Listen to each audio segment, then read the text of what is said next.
சாதிப்பதற்கு வயது ஒரு தடையே இல்லை என சொன்னால் நம்புவீர்களா? பள்ளி பருவத்தில் தொடங்கிய எழுத்தை பக்குவமாய் சேர்த்து வைத்து குடும்ப பொறுப்பு கடமையெல்லாம் கச்சிதமாய் முடித்து 60 வயதை தொடும் வேளையிலே அகத்தில் மலருது கவிதை.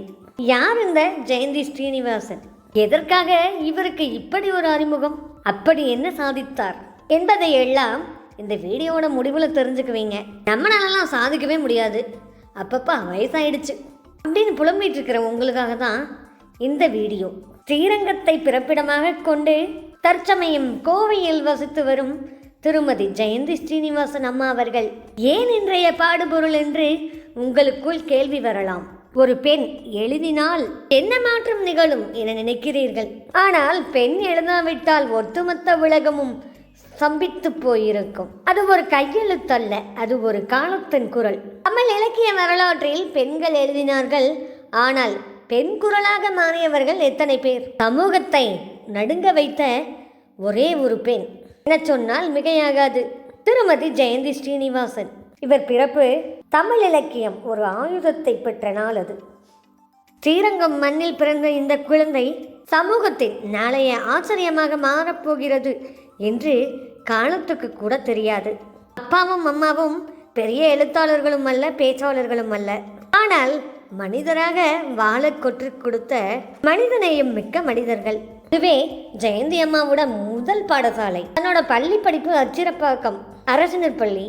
6ஆம் வகுப்பு படிக்கும்போது விருது வாங்கியிருக்காங்க. 7ஆம் வகுப்பு படிக்கும்போது ஒரு நாவல் ஜாம்பவானே ஒரு பரிசு கொடுத்தாரு. நாவல் ஜாம்பவான் சான்றில் இருந்து அம்மா பரிசை வாங்குறாங்க. நல்ல எழுத்துக்காகவும் நல்ல பேச்சுக்காகவும். அந்த பரிசு ஒரு புத்தகம் இல்லை, நீ எழுதலாம் என்று கொடுக்கப்பட்ட கைகை மொழி.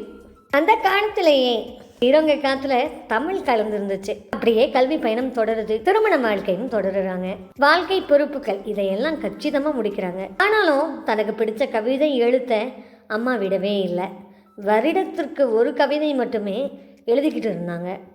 அதுவும் என்னைக்கு தெரியுமா? நவராத்திரி அன்று ஏதோ ஒரு தலைப்பில் வருடம் ஒரு கவிதை மட்டுமே எழுதி கொண்டிருந்தார். அது அவருக்கு மூச்சாய் சுவாசமாய் இருந்தது. அந்த கவிதை அமைதியாக வந்தது. ஆனால் அந்த மௌனத்தினுள்ளே ஒரு எருமலை இருந்தது. சில பெண் வீட்டிற்குள் மௌனமாகிறார்கள். ஆனால் ஜெயந்தி அம்மா மௌனத்திற்குள்ளேயே எழுதி கொண்டிருந்தார் என்று கேட்டால் உங்களுக்கு ஆச்சரியம் பிறக்கிறதா? இப்படியே சில நாட்கள் நகர இன்னும் பல ஆச்சரியங்கள். அம்மா உரையாடி கொண்டிருந்த போது எதர்ச்சியாக சொன்னாங்க, எங்கள் வீட்டில் ஏதாவது விழா கோலம் பிறந்த நாள் அப்படின்னு சொன்னால் நாங்கள் ஒரு மரக்கன்றையாவது மறக்காமல் நட்டுருவோம். அது மட்டும் இல்லாமல் இது பத்தாது அப்படின்னு சொல்லி ஜனவரி 1ஆம் தேதி, ஜனவரி 26, ஆகஸ்ட் 15ஆம் தேதிகள் மட்டும் இல்லை, நம்ம வாழ்நாள் முக்கிய கடமையான ஓட்டு போடுவோம் இல்லையா, அன்னைக்கு இப்படி நாட்டுக்கும் சிறப்பான நாள்களில் மரக்கன்றைகளை நடுவாங்களாம். சில பள்ளிகளுக்கு சென்று ஆகஸ்ட் 15 அன்னைக்கு 100 மக்களுக்கு விதைகளை தருவார்களாம் குழந்தைங்களுக்கு. அப்போ குழந்தைங்க கேட்பாங்களாம், அம்மா நாங்கள்லாம் நட்டா இந்த விதை முளைத்து வருமா, இது செடி ஆகுமா, இது பயன்படுமா அப்படின்னு கேட்பாங்களாம். அப்போ அம்மா சொல்லுவாங்களாம் தன்னோட தாய்மை குணத்தோட, ஏன் கண்ணா நம்ம சாப்பிட்றோம், தண்ணி குடிக்கிறோம், அதுபோல் விதைக்கு தேவையான உரத்தையும் தண்ணியையும் நீங்கள் குடிச்சிங்கனாவே போதும், அது செழிப்பாக விழுந்துடும் அப்படின்னு குழந்தைகள்கிட்ட சொல்லுவாங்களாம். சமூகத்தின் மீது எவ்வளவு அக்கறை இருந்தால் இப்படி ஒரு எண்ணம் தோன்றும். நாம் சுவாசிக்கும் காற்றை தூய்மையாக்கும் பணியை செய்வது மரங்கள். நல்ல மழை வளத்தை தருவது மரங்கள். அந்த மரங்களை உற்பத்தி செய்ய எவ்வளவு பெரிய மனது வேண்டும். நீங்களும் வாய்ப்பு கிடைத்தால் முயற்சி செய்யுங்கள். வாய்ப்பு கிடைத்தால் இல்லை, கட்டாயம் ஒரு இலக்கை வைத்து முயற்சி செய்யுங்கள். இத்துடனே நின்று விடவில்லை இவர் பயணம். நம்மை ஆச்சரியத்துக்கு அழைத்து செல்கிறது. 2019 அம்மா ஒரு முடிவெடுக்கிறாங்க. இனிமேல் டெய்லி ஒரு கவிதை நம்ம எழுதியாகணும். தினம் ஒரு கவிதை. இது கட்டாயம் இல்லை, கவிதையின் மீதான காதல், எழுத்துக்களின் மீது கொண்ட அக்கறை. வலி இருந்தாலும் கவிதை, கோபம் இருந்தாலும் கவிதை, பெரும் காதல் இருந்தாலும் கவிதை, நமக்கு அநீதி இருந்தாலும் கவிதை. எழுத்து அவருக்கு பொழுதுபோக்கில்லை, அது ஒரு உயிர் வாழ்தல். 20 புத்தகம், ஆனால் தன்னோட 60வது வயதுல முதல் புத்தகத்தை வெளியிடுறாங்க. அன்றிலிருந்து இன்று வரை தொடர்ச்சியாக எழுதி கொண்டே இருக்கிறார். இது தாமதமாக வெளியிட்டிருக்காங்கன்னு இல்லை, இப்போ தான் எழுதுறதுக்கான நேரம் வந்திருக்கு. அதையும் அந்த புத்தகத்தை அவங்க அப்பா அம்மா மூலியமாக வெளியிடுறாங்க. அன்னையும் பிதாவும் முன்னறி தெய்வம் என்பது ஆட்சியாகிறது நமக்கு. இன்னும் தொடர்கிறது இவரது சாதனை. அவைக்கு பிள்ளை தமிழ் எழுதிய முதல் எழுத்தாளர். அம்மாவுக்கான ஒரு அடைமொழி கூட இருக்கு. கேட்கும்போது ஒரே வித்தியாசம்தான். இயலும் வரை முயலும் வரை நான் எழுதி கொண்டேதான் இருப்பேன் என்பதுதான் அந்த அடைமொழி. அவரின் எழுத்து மட்டுமல்ல, வாழ்க்கையே ஒரு அழகான கவிதையாகிறது. திருமதி ஜெயந்தி ஸ்ரீனிவாசன் அம்மாவும் ஸ்ரீனிவாசன் ஐயாவும் இருவரும் உடல் தானம் பதிவு பண்ணியிருக்காங்க. வாழும்போது மக்களுக்கும், வாழ்ந்த பிறகு மருத்துவ மாணவர்களின் ஆராய்ச்சிக்கும் தன் உடல் பயன்பட வேண்டும் என்று இறப்பிற்கு பிறகு தங்களின் உடல்களை இருவரும் தானம் செய்துள்ளார்கள். இது வியப்பதற்காக அல்ல, மண்ணிற்கோ இல்லை தீயிற்கோ இரையாய் போகும் இந்த உடலை மாணவர்களின் பயன்பாட்டிற்கு கொடுக்க வேண்டும், ஆராய்ச்சிக்கு கொடுக்க வேண்டும் என்று முடிவெடுத்த மன உறுதி இருவரின் பாதம் தொட்டு என்னை வணங்கச் செய்தது. பேச்சாளர், எழுத்தாளர், சமூக ஆர்வலர். அது மட்டும் இல்லை, அன்புள்ள தாய் தந்தைக்கு அக்கறை கொண்ட செல்ல மகள்.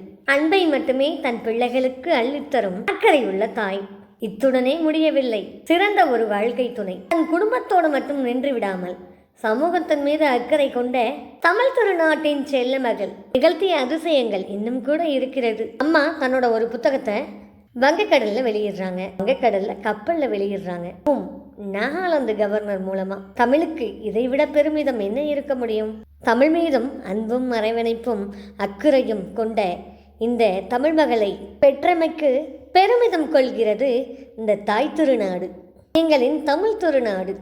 முயற்சிக்கு வயது தடையில்லை, முயன்றால் முன்னே வரலாம். அதனால்தான் முயலும் வரை இயலும், என்றால்தான் முயல முடியும் என்னும் அடைமொழியை தன்வசமாக்கியுள்ளார். ஒரு உண்மையின் குரல் எப்போதும் மௌனமாவதில்லை. 31 நூல்களை படித்து 29 அரும் பெரும் விருதுகளை பெற்று மனதில் ஒரு சாதனை பெண்மணியை காட்சி தரும் இவர் போற்றுதலுக்குரியவரே, பெரும் பாராட்டுதலுக்குரியவரே. இவர் பெற்ற விருதுகள் இன்னும் இருக்கிறது. பாரதிதாசன் நினைவு மூத்த எழுத்தாளர் விருதை 2 முறை பெற்றிருக்காங்க. இவள் தாரகை நூல் மூலியமா ஃபீனிக்ஸ் விருதையும் பெற்றிருக்காங்க. அவ்வை விருது, தமிழ் தேனி அப்படின்னு இன்னும் பல விருது அடுக்கிக்கிட்டே போகலாம், எண்ணிக்கையிலேயே அடங்கல. அது மட்டும் இல்லாமல் அம்மா பல வானொலி நிலையங்கள்லையும் உடல்தானம் குறித்த விழிப்புணர்வையும் பல்வேறு சொற்பொழிவுகளையும் அம்மா செஞ்சுட்டு வராங்க.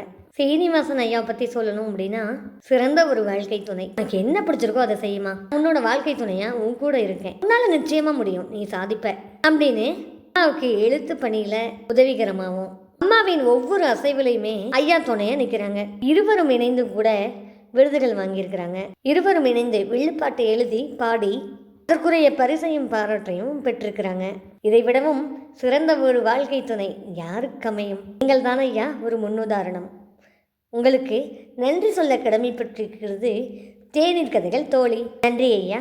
அதன் பிறகும் அந்த வில்லுப்பாட்டை எழுதின பாடலையும் பரிசையும் கொண்டு தன்னோட தாய் தந்தையர்கிட்ட அம்மா கொடுத்துருக்காங்க. அப்ப அவங்க தாய் தந்தையர் என்ன சொன்னாங்களாம், நீங்க 2 பேரும் நல்லா இருக்கணும், நீ நல்லா எழுதுறமா, அரசாங்கமே உன்னை வியந்து பார்க்குற அளவுக்கு நீ எழுதணும், இன்னும் நல்லா எழுது, நிச்சயமா இந்த அரசாங்கம் எழுத்தை அங்கீகரிக்கணும், அந்த அளவுக்கு நீ எழுதணும், நீ இன்னும் பெரிய ஆளாகணும் அப்படின்னு சொல்லி வாழ்த்திருக்காங்க. எழுத்து என்பது ஒரு தவம், அதற்கு வரமாக கிடைத்ததுதான் தன்னோட தாய் தந்தையரோட வாழ்த்து. தமிழுக்கு தொண்டு செய்யும் ஒரு அன்பான மகளை திறமைக்கு தாய் தந்தையரே உங்களின் இருவரின் பாதம் தொட்டும் நான் வணங்குகிறேன். மிக்க மகிழ்ச்சி. ஜெயந்தி ஸ்ரீனிவாசன் அம்மா ஐயா இருவரோட எழுத்து பயணமும் தொடரணும். இருவரும் சேர்ந்து இப்போ ஒரு கவிதை நூலை எழுதிட்டு வராங்க. 2 அன்றியர்களும் என்றுமே இணை பிரியாது இன்னும் பல்லாண்டு காலம் வாழணும்னு வாழ்த்துறோம். இந்த கடவுள்கிட்ட பிரார்த்திக்கிறோம், எல்லாம் வல்ல இறைவன் உங்களுக்கு எல்லா நலனையும் வழங்குவார். தொடரட்டும் உங்கள் எழுத்துப்பணி. உங்கள் புத்தகங்களுக்காக, இன்னும் பல புத்தகங்களுக்காக காத்திருக்கிறது எங்கள் கண்கள். தொடர்ந்து எழுதுங்கள். தமிழுக்காய் உங்களுக்கான இடத்தை தமிழ் தாய் தன் உள்ளத்தில் வைத்திருப்பாள் என்பதை உறுதியோடு சொல்லிக்கொண்டு உங்களை பற்றி பேச வாய்ப்பளித்தமைக்கு நன்றி கூறி மகிழ்கிறேன். நன்றி அம்மா ஐயா இருவருக்குமே.